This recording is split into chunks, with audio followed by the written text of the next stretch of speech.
Mas hoje nós vamos dar uma pausa nessa série de mensagens, porque eu quero te dar 4 conselhos para o ano novo. Diga assim: 4 conselhos para o ano novo. Antes da gente entrar na palavra, achei interessante a pastora Virgínia falando sobre esse momento dos visitantes, né? Olha, isso é tão importante para a vida da igreja, a gente receber bem as pessoas, abraçar as pessoas. Eu estava lembrando de um texto, Hebreus capítulo 13, verso 2, diz assim: sejam hospitaleiros, porque muitos, sem saber, hospedaram anjos. Amém? Quando nós somos hospitaleiros, recebemos bem as pessoas na nossa casa, na igreja, de repente pode ser um anjo. Amém? Vira para o seu irmão que está do seu lado, dá uma olhadinha, vê se tem cara de anjo. Fala: tem não. Fala: tem. Você não tem cara de anjo não, meu irmão. Glória a Deus. Aleluia. Só tem anjinho. Os anjinhos de vez em quando ficam correndo aqui, né? Os anjinhos da igreja. Glória a Deus. Mas é importante a gente exercer esse princípio bíblico da hospitalidade. Então, meus irmãos, Provérbios capítulo 11, verso 14. Abra comigo a sua Bíblia. Provérbios capítulo 11, verso 14.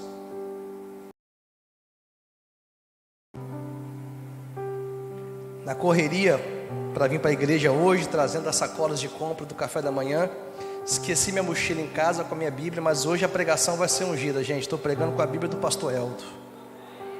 Eita glória, hein? Pode botar que prega sozinho.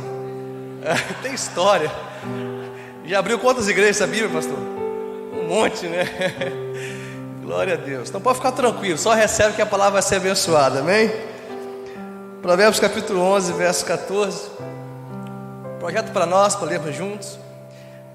Não havendo sábios conselhos, o povo cai. Diga assim: sem sábios conselhos, o povo cai. E o que salva é ter muitos conselheiros. Diga: um bom conselho salva. Eu usei uma tradução que diz assim: não havendo sábios conselhos, o povo cai, mas na multidão de conselho há segurança. Meus irmãos, aquilo que você ouve determina o seu destino. A pessoa que você ouve, aquilo que você ouve, determina o seu futuro. É por isso que nós temos que escolher bem os nossos mestres. É por isso que nós temos que ter um filtro muito aguçado, para que a gente não ouça qualquer coisa por aí. Um bom conselho, um bom conselheiro nos traz segurança, nos alinha ao propósito de Deus. E vamos trabalhar hoje 4 conselhos para o ano novo. Mateus capítulo 19, vamos lá comigo. Mateus capítulo 19, verso 16.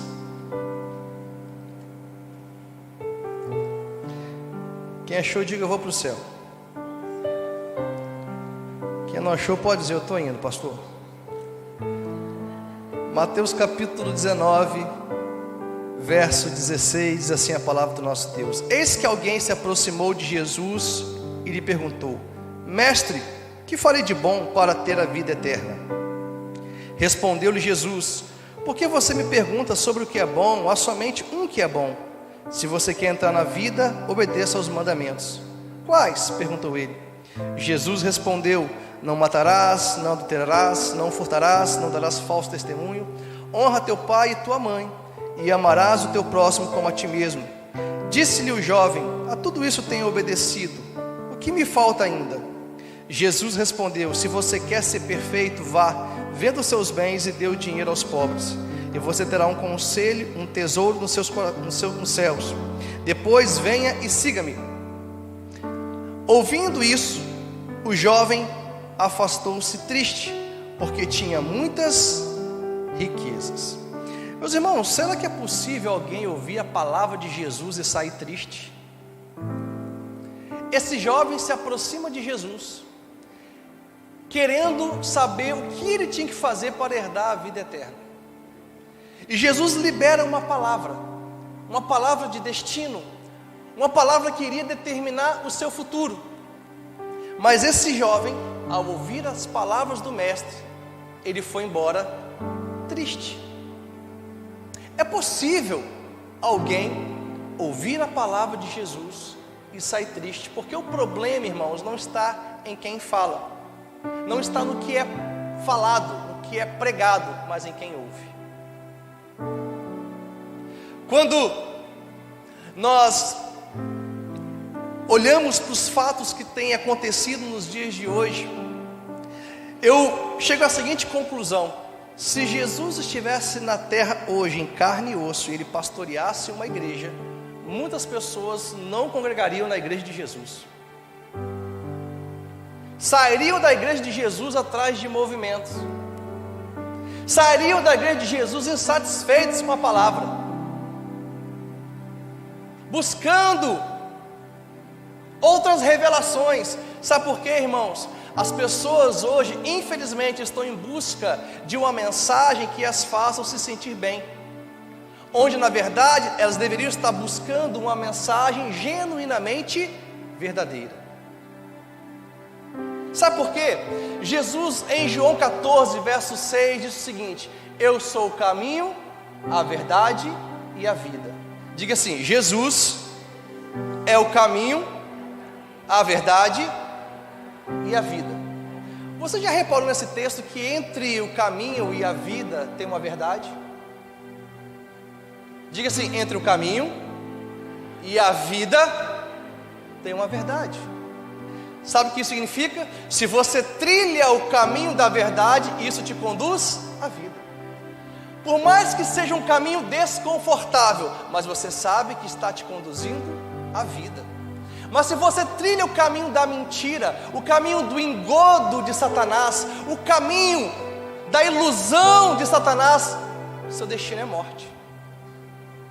Porque entre o caminho e a vida tem uma verdade. Você só pode se achegar à vida de Deus, a vida que o Senhor tem para você, para sua casa, para sua família, se você trilhar o caminho da verdade. E esse é o primeiro conselho que eu quero te dar para o ano novo: ame a verdade de Deus. Ame a verdade de Deus, abrace a verdade de Deus. Não caia na tentação de mudar a palavra de Deus, de alterar a palavra de Deus, para que você se sinta bem. O propósito de Deus ao revelar a sua palavra é nos revelar o destino, o propósito que tem para nós e como nós iremos chegar lá. E muitas vezes, quando nós ouvimos a mensagem do Evangelho, ela soa para nós desconfortável. Mas, irmãos, é essa palavra que nos conduz à vida. Tem muitas pessoas que estão se sentindo bem porque estão ouvindo mensagens que massageiam o seu ego, que fortalecem o seu estilo de vida pecaminoso. Você pode até estar se sentindo bem, mas se a mensagem não é genuinamente verdadeira, você está caminhando para a perdição. Quantos podem dizer amém? Então, o primeiro conselho para o ano novo: ame a verdade. Cuidado com os manipuladores do sagrado. O Espírito Santo tem falado muito comigo sobre a importância de amarmos a verdade, de abraçarmos a verdade, de pegar a verdade de Deus e guardá-la em nosso coração, porque tem muitos manipuladores do sagrado, muitas pessoas que estão pregando o Evangelho, que só querem dinheiro, que só querem fama, que só querem sucesso. Mas o propósito do Evangelho não é isso. O propósito do Evangelho é nos conduzir para a vida eterna. Deus não prometeu inspirar nenhum outro livro, Deus não prometeu inspirar nenhum homem, Deus só prometeu inspirar a sua palavra. Nós temos que buscar genuinamente a palavra de Deus, o Evangelho da verdade, o Evangelho que nos conduz para a vida.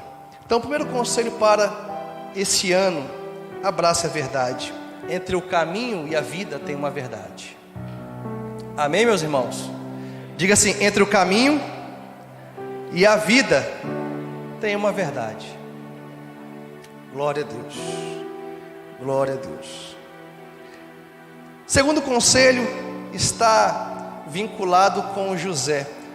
José, ele era filho de Jacó.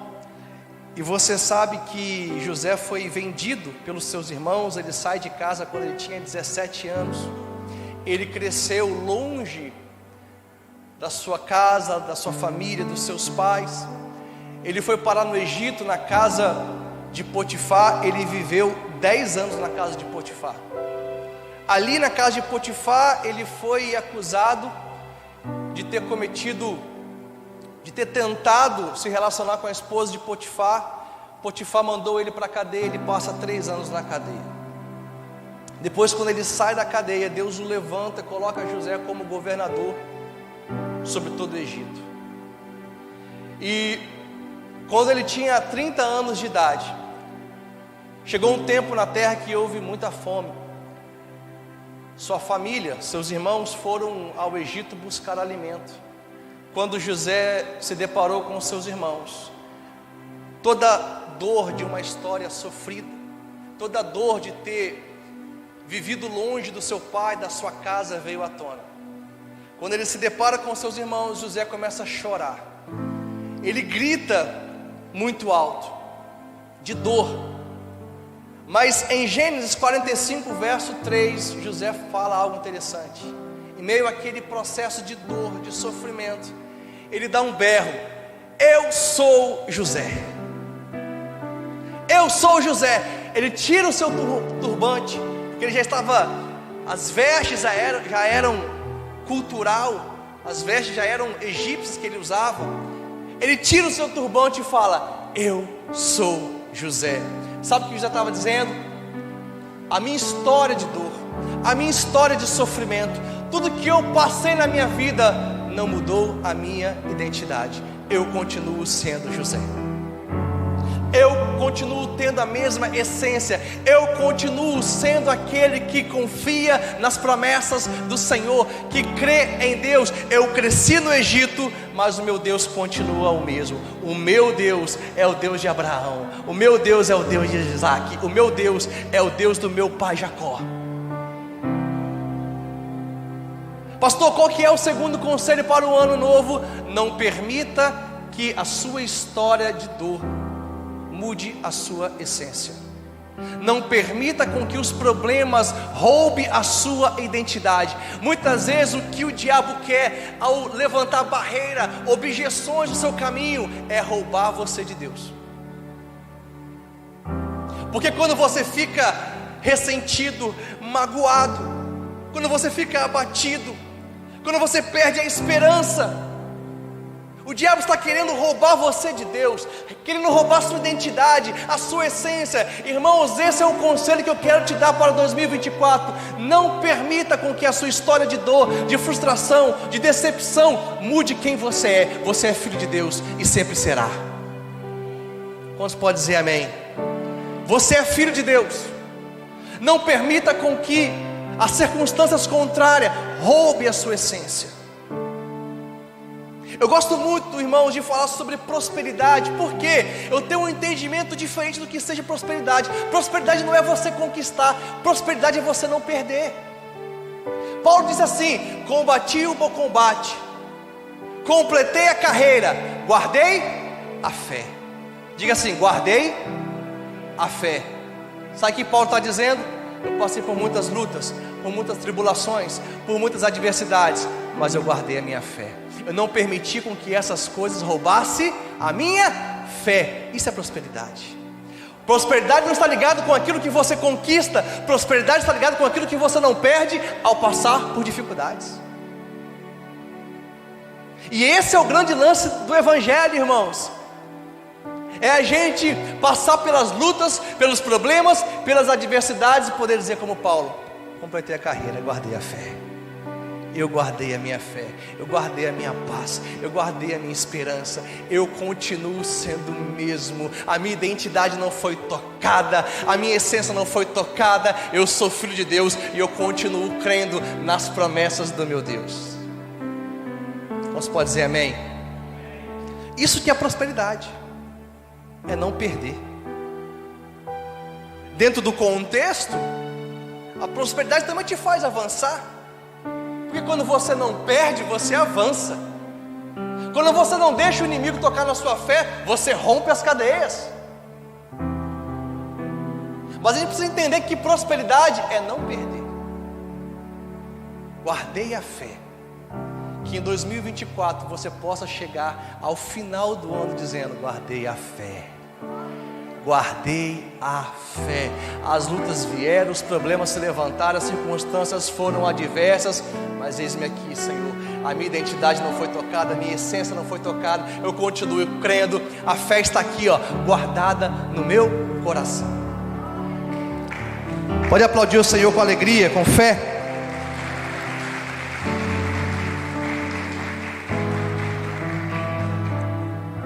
Diga para o seu irmão: guarde a fé. Diga assim: prosperidade é não perder. Glória a Deus. José passou por muitas lutas, mas ele não perdeu a fé. Ele não permitiu com que a sua identidade fosse tocada. A dor não mudou a essência de José. Terceiro conselho para o ano novo, Marcos capítulo 6. Marcos capítulo 6, verso 34.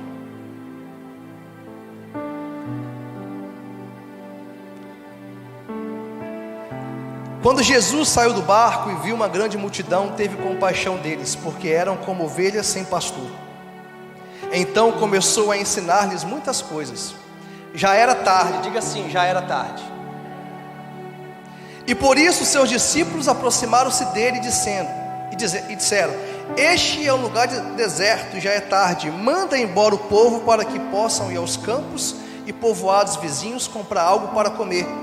Ele, porém, respondeu: deles vocês algo para comer. Aqui Jesus ele fez o primeiro milagre da multiplicação. Na série Milagre de Jesus, vamos trabalhar esse milagre ainda. Mas eu queria chamar a atenção aqui nesse texto é esse versículo que diz que já era tarde. Diga assim: já era tarde. Eu fui ler os milagres que Jesus realizou, as multiplicações, e eu percebi uma coisa: todas as multiplicações que Jesus fez eram no final do dia. Por quê? Pergunta: por quê? Porque só experimenta a provisão de Deus quem fica até o final. Só experimenta a provisão de Deus quem permanece. Todas as multiplicações de Jesus já era tarde, era no final do dia. Os discípulos: manda embora, é muita gente para a gente alimentar. Jesus vai e entra com um milagre, entra com a provisão. Sabe o que eu aprendo? Eu aprendo que a glória de Deus, a provisão de Deus não é para qualquer um, é para quem permanece até o final. É para quem fica até o final do dia. Não é para quem vai embora antes do dia terminar. Porque antes do dia terminar, Jesus ele vai entrar com um milagre, ele vai entrar com provisão. Então, se você quer a glória de Deus na sua vida, permaneça até o final do dia. Amém? Diga assim: 2024 eu vou permanecer, eu vou ficar até o final. Amém? Chega de abortar processo. Chega de voltar lá no início, porque você não deu conta de permanecer. 2024 vai ser um ano diferente na sua vida. Eu estou profetizando sobre a sua vida, amém? Deixa eu liberar essa palavra sobre a sua vida. Levanta sua mão. 2024 você irá permanecer. 2024 você vai permanecer firme na presença do teu Deus. Vai ser um ano diferente em nome de Jesus. Aleluia! Glória a Deus. Aleluia. Deixa eu ver onde que eu estou aqui. Só tem mais 10 páginas, irmãos. Glória a Deus. Quarto conselho. Está ligado a Jonas. E eu vou terminar aqui. Quando a gente lê a história de Jonas, é interessante porque você sabe, Jonas ele foi chamado por Deus para pregar a cidade de Nínive. Jonas era um profeta do Senhor. E Deus deu uma palavra clara a ele: vá pregar na cidade de Nínive, uma cidade extremamente violenta. Mas a gente sabe que Jonas, ele vai para um lugar chamado Jope, e lá em Jope tinha um porto, e tinha 2 navios, um ia para Tarsis e o outro ia para Nínive. Quando você lê o capítulo 1 de Jonas, você não vê Jonas orando em nenhum momento. Ele não ora. Ele tinha um sentimento em seu coração, ele tinha um pensamento em sua mente, porque ele não queria pregar para Nínive, porque ele acreditava que Nínive não era uma cidade digna de receber a salvação do Senhor, por ser uma cidade extremamente violenta. E Jonas, como um profeta cheio desses sentimentos, desses conflitos, em nenhum momento ele ora pedindo direção a Deus. Ele ora pedindo que Deus tratasse com ele isso que ele estava sentindo. E o que ele faz? Ele paga uma passagem do seu bolso, e ao invés de ir para Nínive, para o propósito de Deus, ele vai para Tarsis. Ele entra no navio, e ali começa um processo muito claro do que a desobediência faz com o ser humano. Do porto, ele desce para o navio. Do navio, ele desce para o porão do navio. Do porão do navio, ele é jogado no mar, ele desce para o mar. E do mar, ele desce para o ventre do grande peixe. Porque a desobediência faz isso, você só desce. A pessoa que está vivendo um processo de desobediência, ela só desce na vida. Os relacionamentos são destruídos. Você vive sem esperança, sem expectativa de futuro. Problemas são gerados em virtude de decisões equivocadas. A desobediência tem esse processo, você só vai descendo. Ah, interessante. Jonas capítulo 2, vamos lá. Vamos juntos. Jonas capítulo 2, verso 10. Projeta, por favor. 2:10. Capítulo 1 inteirinho.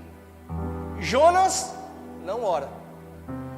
Aí no ventre do peixe, ele começa a orar: Senhor, eu me arrependo dos meus desvios, dos meus erros, das minhas falhas.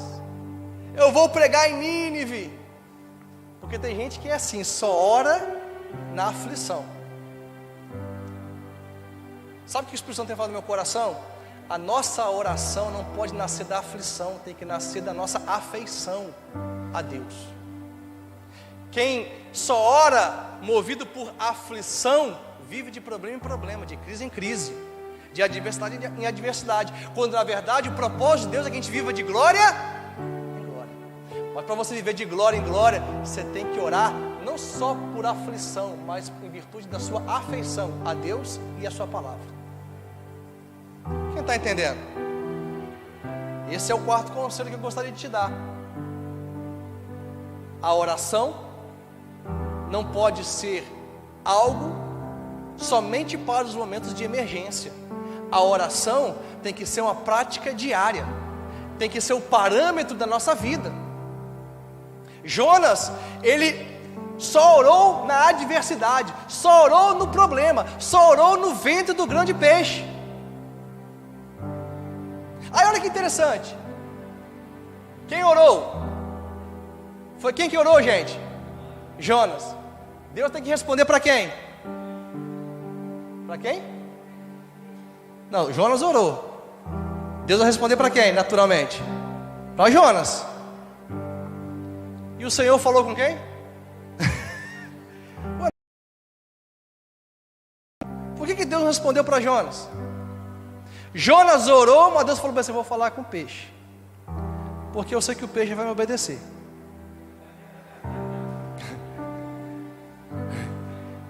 Deixa eu buscar aqui um ser irracional, mas eu sei que vai me obedecer. O peixe está mais obediente que Jonas.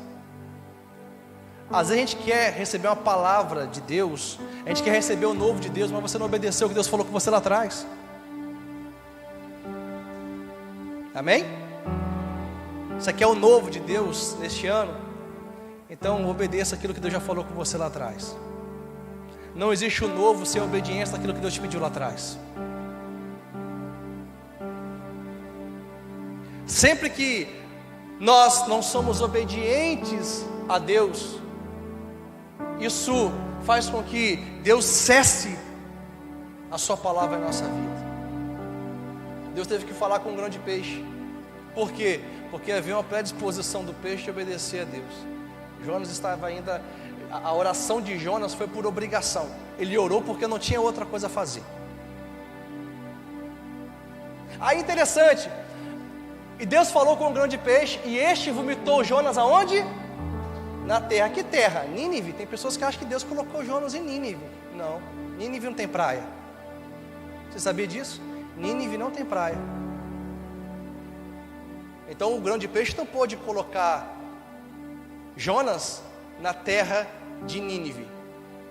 Eu creio, meus irmãos, não está escrito isso na Bíblia, mas observando como que Deus trabalha, eu creio que o grande peixe colocou Jonas novamente lá em Jope. Sabe por quê? Olha o próximo versículo 3, 1. E a palavra do Senhor veio a Jonas pela segunda vez. Agora sim, te coloquei no início, Jonas. A gente vai recomeçar agora, eu vou te dar uma segunda chance. Agora eu vou falar com você de novo. Vou falar. Vai para Nínive, prega em Nínive. Eu quero que você vá pregar em Nínive. Aí Jonas foi. Deus teve que recomeçar com Jonas, para que ele pudesse obedecer. Meus irmãos, não faça com que a palavra do Senhor cesse na sua vida. Obedeça a Deus. Porque enquanto você não obedeceu o que Deus te pediu lá atrás, o novo de Deus nunca vai te alcançar. Quantos podem dizer amém? Se coloque de pé em nome de Jesus. Aleluia. Feche seus olhos.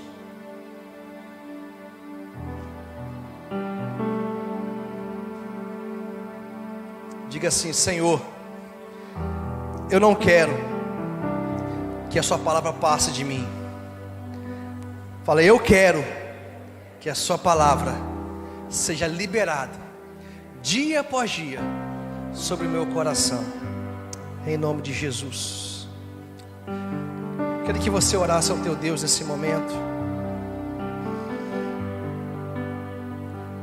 Se você foi abençoado por essa palavra, peça ao Espírito Santo para que esses conselhos da palavra de Deus possam frutificar na sua vida. Que esse ano que se inicia seja um ano diferente, um ano do novo de Deus, um ano de ver os milagres do Senhor, um ano de permanecer, um ano de romper em fé, um ano de guardar a nossa identidade, a nossa essência, não importa a nossa história de dor, os problemas, as adversidades. Fala, Espírito Santo, regue essa palavra nesse momento, regue essa palavra que foi semeada em meu coração, para que ela vá e produza um resultado a qual ela se destina. Vamos adorar o Senhor em nome de Jesus.